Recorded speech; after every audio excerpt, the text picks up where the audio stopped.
The Atlanta Falcons just shocked everybody. What looked like a disaster at right tackle might actually turn into a master plan. Fans were ready to panic. Critics were calling it one of the weakest spots on the roster, but behind the scenes, the Falcons may have found the perfect answer. And the name nobody expected to be the solution? Elijah Wilkinson.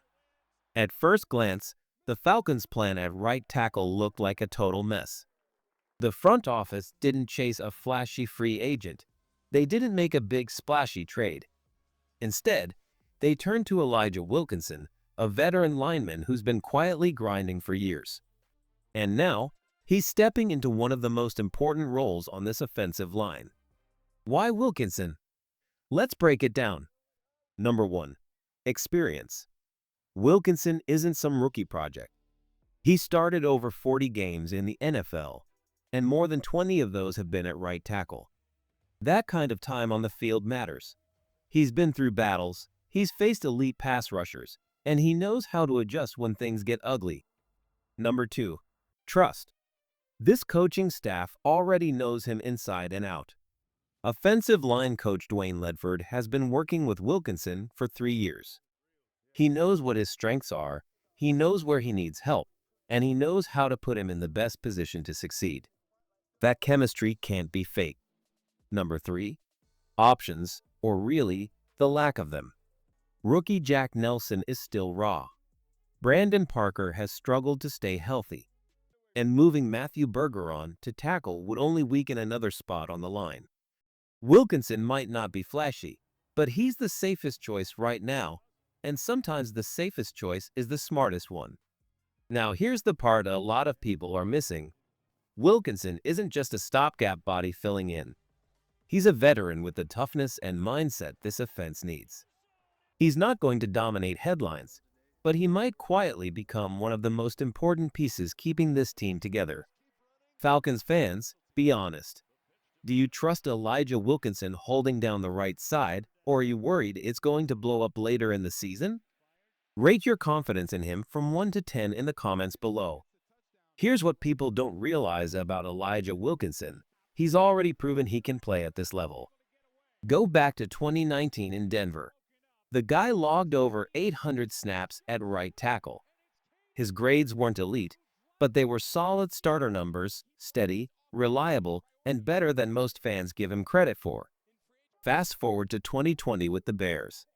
That season, Wilkinson allowed just 1 sack in 500 snaps. Think about that. 1 mistake over an entire year, and only 1 penalty the whole season. That's not a backup scraping by. That's a professional lineman holding his ground. Then in 2021, his game actually took another step forward. He finished with a 65 overall grade and a 68.5 run blocking grade, one of the best marks of his career. Every time he gets consistent reps, Wilkinson shows he can deliver at a respectable level. And here's where it gets even more exciting. He's not being thrown into a bad scheme fit. Zach Robinson's offense is tailor-made to protect him. Quick throws, play action, misdirection, pre-snap motion. All of this takes pressure off the right tackle. Wilkinson won't be stranded on an island against elite edge rushers every snap. He'll have tight ends like Charlie Warner chipping, Bijan Robinson helping in pass protection, and a system that's designed to move fast. In the run game, Wilkinson's time at guard sharpened his leverage and made him tougher. In Atlanta's wide zone scheme, he doesn't have to overpower defenders, he just has to stay in position and use his athleticism. He doesn't need to be Caleb McGarry. Nobody is Caleb McGarry except Caleb McGarry. Wilkinson just has to be solid, dependable, and consistent, and with the help around him, he's capable of exactly that. Of course, there are risks. Wilkinson has never played a full season at right tackle without injury. But even with that, he's a safer bet than rookie Jack Nelson or practice squad veteran Brandon Parker. And remember, this isn't forever. If Wilkinson buys the Falcons enough time, they could get Storm Norton back healthy or develop a guy like Michael Jarrell into a more permanent solution. Bottom line? This isn't a desperate gamble. It's a smart short-term answer that could hold the line long enough for Atlanta's offense to keep rolling. Falcons fans, let's hear it.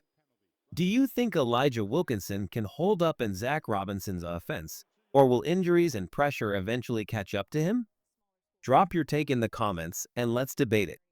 Here's the twist with Elijah Wilkinson. He doesn't have to hold this job forever. He just needs to keep it steady until Storm Norton is healthy again, or until the Falcons regain their full swing tackle depth later in the season. That's about 6 to 8 weeks of responsibility. It's not easy, but it's doable. When the Caleb McGarry injury news first broke, it felt like disaster. Fans panicked. I panicked too. Losing a cornerstone like McGarry is no small thing. But now, looking closer, this isn't the chaos people thought it was. The Falcons actually put together a smart, layered plan. By trusting Wilkinson's veteran experience, leaning on a scheme that protects its tackles, and keeping multiple backup options ready, Atlanta has built something flexible, safe, and maybe even quietly strong. Here's the other thing people need to remember: the schedule matters. In the first 4 weeks, the Falcons aren't facing the NFL's deadliest edge rushers. That buys Wilkinson time to settle in, learn the rhythm of Zach Robinson's system, and find his groove without being thrown into a nightmare matchup right away. So the mission is simple: stay steady, stay disciplined, and keep the offense moving. Wilkinson doesn't need to dominate. He just needs to hold the line long enough for this team to survive and adjust. But here's the real question for all of us. Can Elijah Wilkinson really handle those early matchups without breaking down? Or do the Falcons still need to make another move for extra insurance? Falcons fans, are you confident Wilkinson can hold strong for the first month? Or do you still want the team to add another tackle before it's too late? Drop your thoughts